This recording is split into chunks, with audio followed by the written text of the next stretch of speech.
Hello, I'm Ronnie Eldridge. Welcome to Eldridge and Company.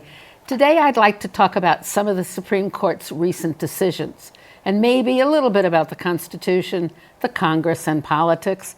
And who better to do that with than my friend Dorothy Samuels, a senior fellow at NYU Law School's Brennan Center and a 30-year veteran of the New York Times editorial board. So that's provides me with a wide range, right? I guess. So you write a lot, or you do write a lot about the court. Yes, Court. and have over the years. Courts and the court. So let's talk about this year's court. Where do we start? Well, Or do you want to start with a decision? the big thing, that I was following at the end, of course, was the abortion access case from Texas, and it was, an enormous victory at the end, 5-3 rather, because we're still missing a justice. And so, and for me, it was a victory on different levels, not only for sort of going back to establishing perhaps going back to say that the old standard they established in an old decision called Casey actually is going to have some teeth, because had the decision gone the other way, there was going to be really the constitutional protection announced so long ago would just be empty and really an empty promise and a joke. But also, it was so galling during all of this, and I don't know if you felt it, because what was really involved was and what had gone up to the court was a lower appellate court decision, Fifth Circuit Court of Appeals in Texas, that essentially said, oh, the state legislature says we're doing these restrictions that are going to close down all but a handful of facilities providing abortion services in Texas because it's going to really help women. It's going to help protect their health and safety. Now, not only is that implausible on its face, but they said something that goes to the heart of the American justice system and the rule of law. Fifth Circuit said, we're not going to look behind what the legislature said. We're not going to see if what they're saying is actually true. We're not going to see if these restrictions actually aid women's health or hurt women's health, as all the medical organizations said in an amicus brief to the Supreme Court. And that's an extraordinary thing. If that's going to be the way courts operate when it comes to a fundamental right, then rights mean nothing. It's not just that abortion rights mean nothing. It means the whole role of the courts, going back, to the dawn of our country, the idea that they would be a check on legislative and executive power. That's gone. And so the other thing, Ronnie, you've known me a long time, and there are people, everyone said about Eleanor Roosevelt, well, when she died, remember Adlai Stevenson famously said, oh, what a great woman. She would rather light a candle than curse the darkness. And I will admit personally, I'm a little bit of the curse the darkness. I think you have to curse the darkness too. And so I looked at that 5-3 decision, and while I was cheering and feeling very good about finally someone is saying, as this decision written by Justice Breyer did, that essentially the emperor has no clothes, let's look at the evidence here, and we can't have a decision here on women's rights that goes to the core of their equality, their employment, their lives, that's based on falsehoods, and just dissected it.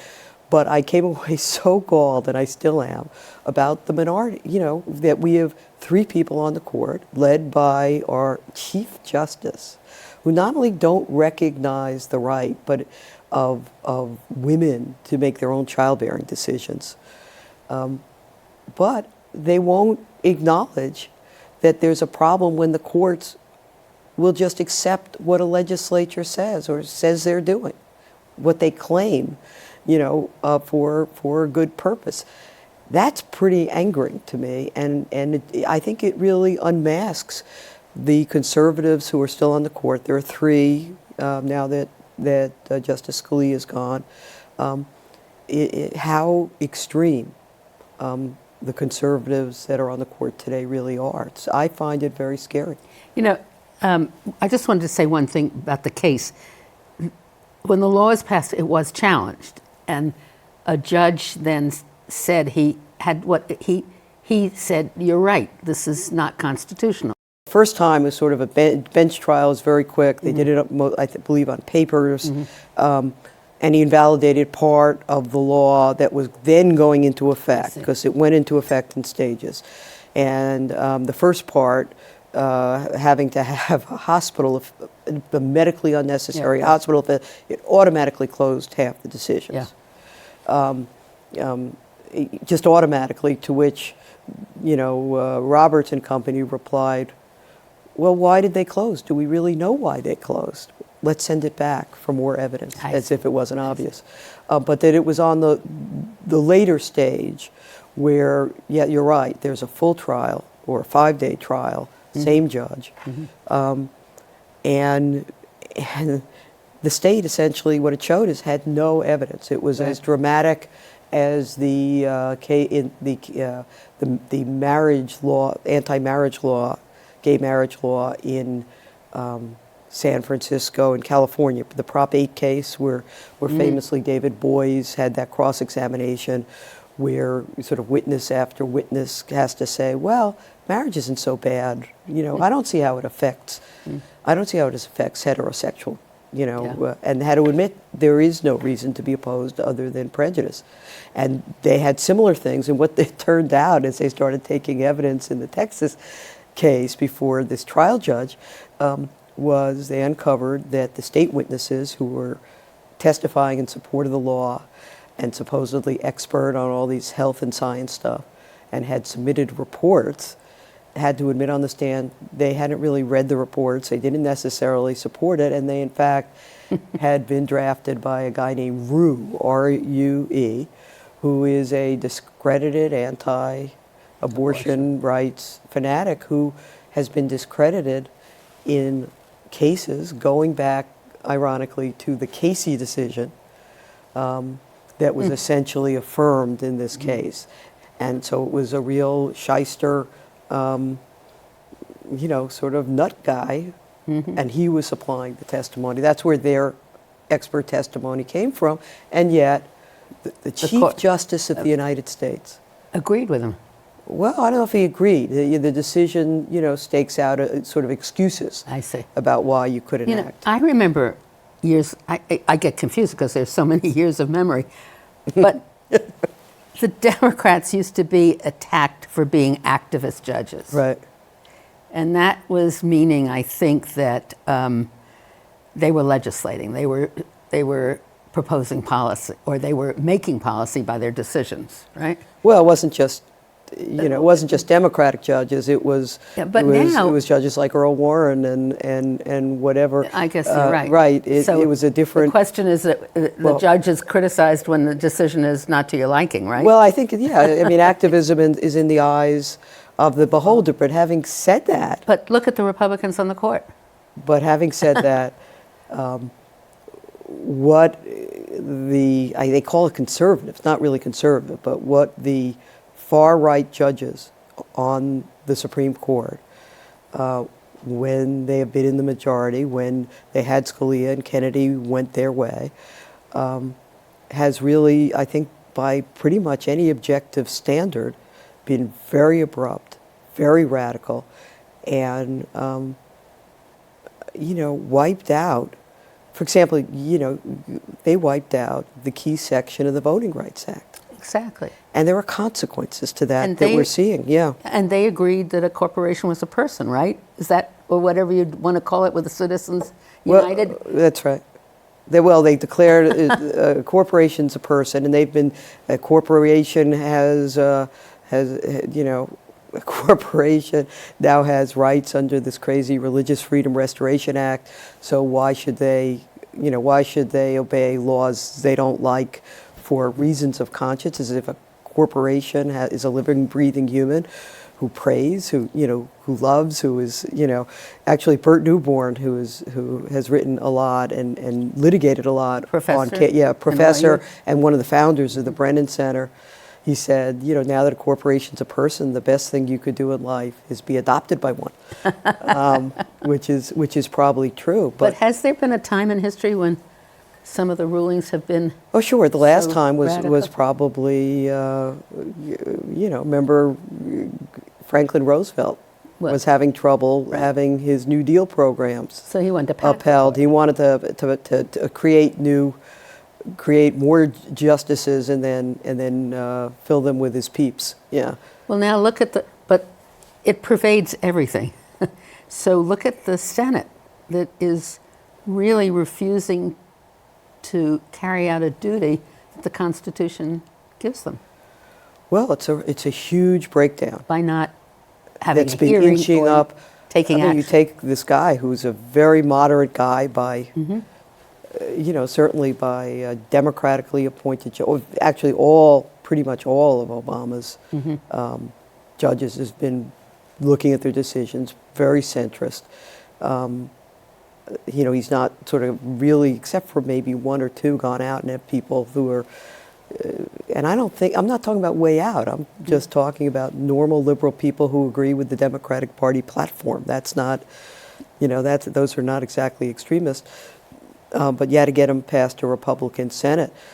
But the Senate slowed down incredibly on confirming judges named by Obama, and also agency heads and things like that. And this thing on the Supreme Court is unprecedented. It's just absolutely unprecedented. And we saw in this session that just ended, this term, how debilitating it was of not being able to get resolution of controversies that are very important, leaving it so the law is one thing on an important issue in one part of the country, another, in another.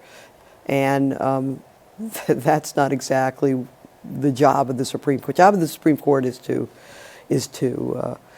be able to settle these things, which is one of the reasons I am very worried, as I think everyone should be, as a consequence of not filling the seat. One consequence, apart from the specific cases this term, and setting a horrible precedent and really crippling a crucial institution in American life.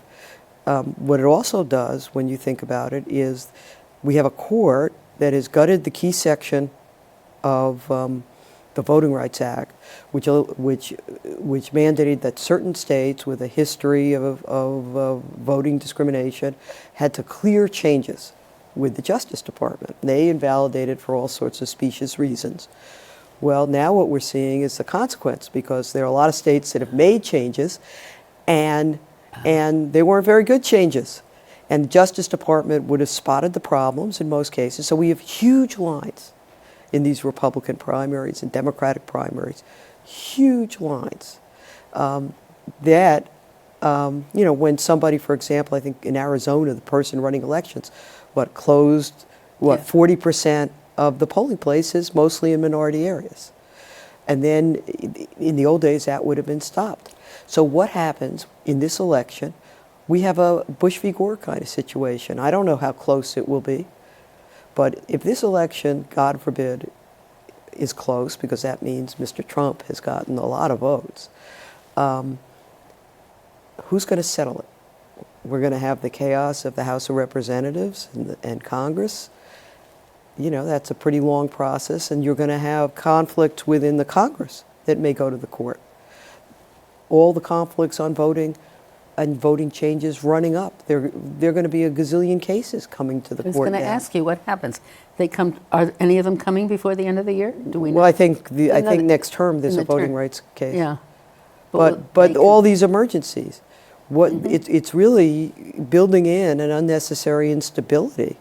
I mean, when I was growing up, we called things like that. We called things like shutting down the government to get your way on a debt ceiling or whatever they wanted. We called that unpatriotic because it risked the well-being of the country. And that's what I think is going So on. interesting. When you when you think about it, And it all depends on one justice, basically, Kennedy, because none of the other three will ever. Well, a lot of the controversies going up Yeah. now do.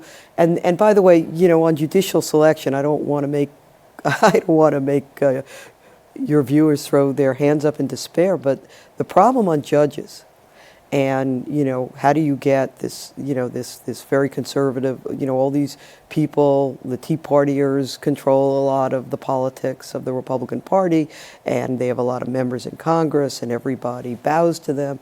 And so you can't get a new justice appointed, crippling the court. Well, we have similar situations, maybe of selection, judicial selection now, because of the Oh, that's so interesting. polarization is also a problem all around the country. In these states, most states elect their top judges. New York does not. New York elects lower court judges, and those elections are problematic. But the highest level, we don't have all those ads. We don't have, special interest groups pouring a gazillion Court of dollars Appeals. that Yeah. the U.S. Supreme Court has allowed.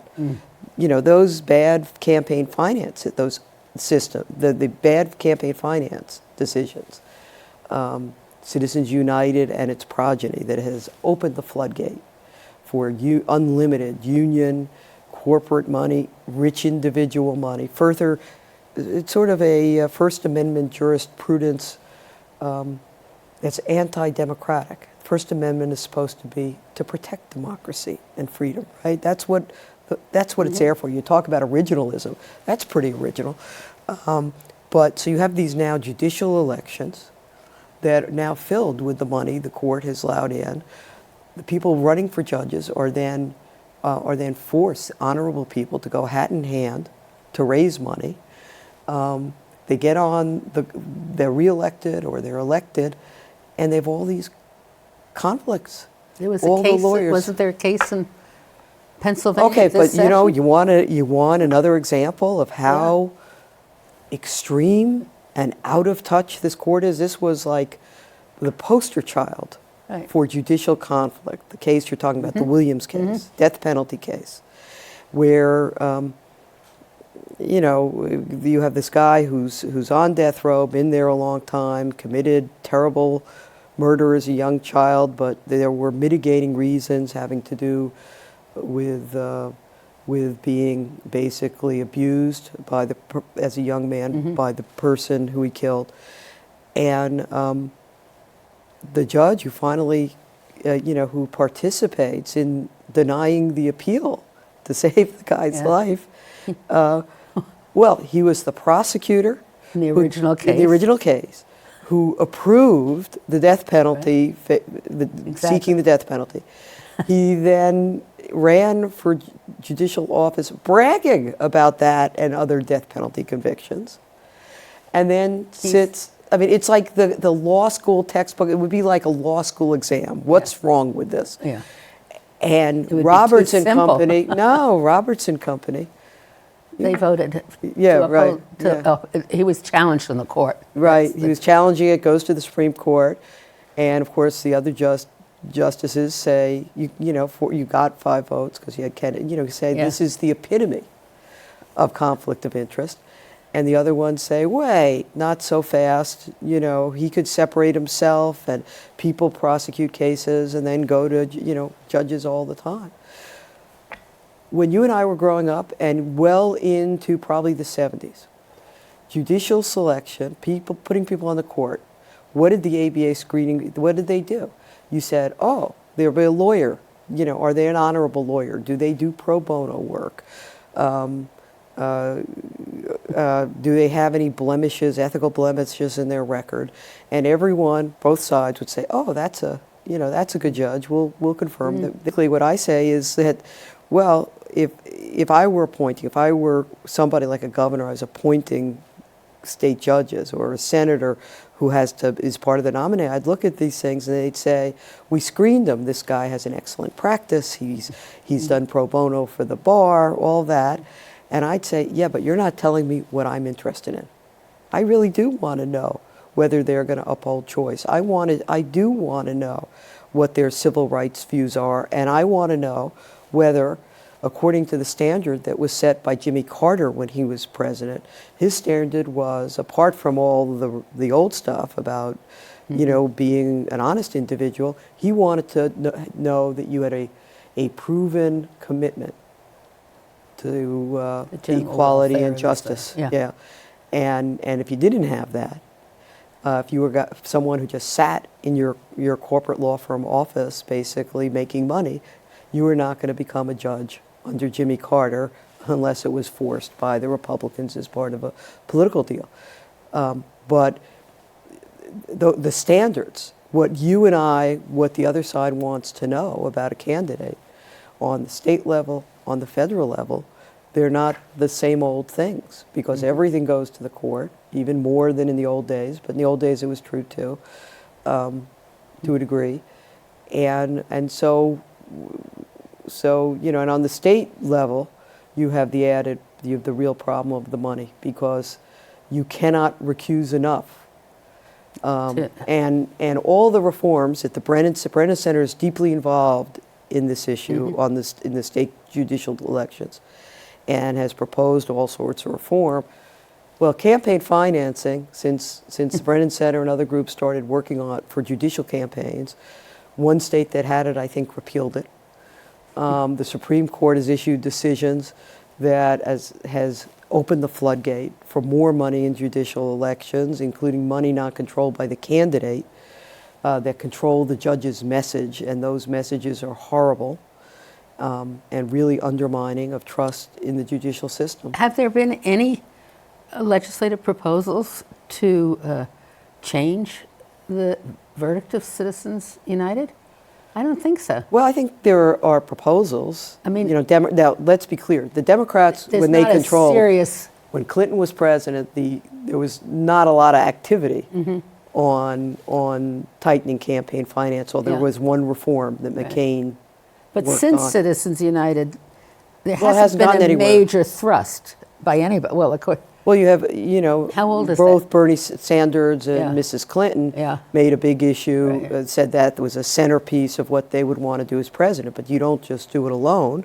you scared me when you cited Gore versus Bush, that you would think that this election is going to be that close. Well, no, I didn't say. You don't think Well, I have no idea. And as you know, my predictions in political matters are so often wrong. You could pretty much take it to the bank for the other side. And this is such a tumultuous year, isn't Yeah, it? Have you ever seen anything like that? No, and but it once again comes down to people finally exerting their power of going to vote, right? Right. Because there is an opportunity, maybe, if you're that much opposed to Trump and what he's representing, that you'd get a Democratic majority in the Senate this Well, let's see if there and probably who knows will what be would a happen in the Congress. People who know a lot more than I do say, who actually count Yeah, the numbers right. and look And at they each think there's a individual. good possibility? They think there probably will be slender, but there will be. So But look at the impact that would have. right, but how, you know, my dream for the next few months is that Trump is rejected and it's looked at by the way the campaign is run as a referendum against hate and what the Republican Party has become, and becomes an impetus then to develop a more mainstream, moderate Republican Party that can work with Democrats to make this country a better place. I think it's a shame. It's shameful that more moderate Republicans haven't been more active. What we haven't talked about are guns. Oy. And today, I read in the paper today that Ohio has the right to carry a gun outside. What do you call it? Open carry. Open carry. Texas is open carry, which Open carry. right. So with the Republican convention having all of this security, there are going to be people coming with their guns. Well, What is, I mean, Well, the question once is, again, it's the court. what goes? This has been out there for a long time.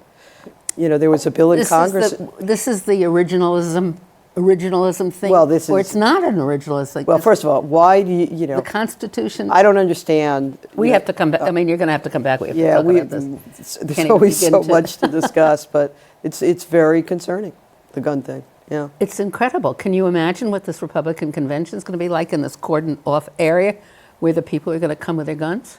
Well, yeah, the NRA always says, and Trump says, well, we need more good guys with they can guns. shoot the guys. Because shoot the bad guys. But what do you do when the police want to be in there and resolve a dangerous situation, but they can't tell who the good guys are? Right. And we had an example of that. Oh, absolutely. Just the other day in Texas, right? Oh, yes, that's right. Yeah. Yeah. It's a really incredible kind of thing. So it all comes down to politics, whether we want to admit it or not, that you got to vote. Voting and not voting has consequences. Elections mean something.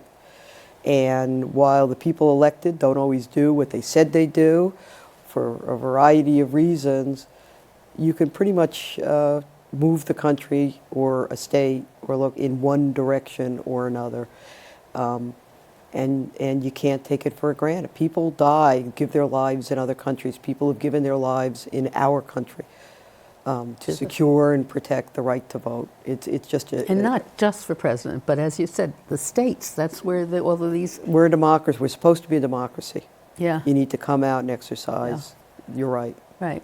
All right. After these conventions, we're going to come back and talk about can't wait. guns. All right? I can't wait. Thank you very much, Dorothy Oh, Samuels. thank you for having me. Thank you.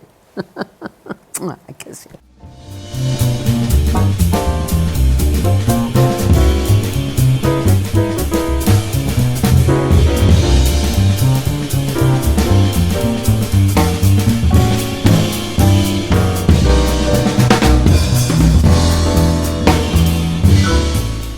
If there are any people you'd like to hear or topics you'd like us to explore, please let me know.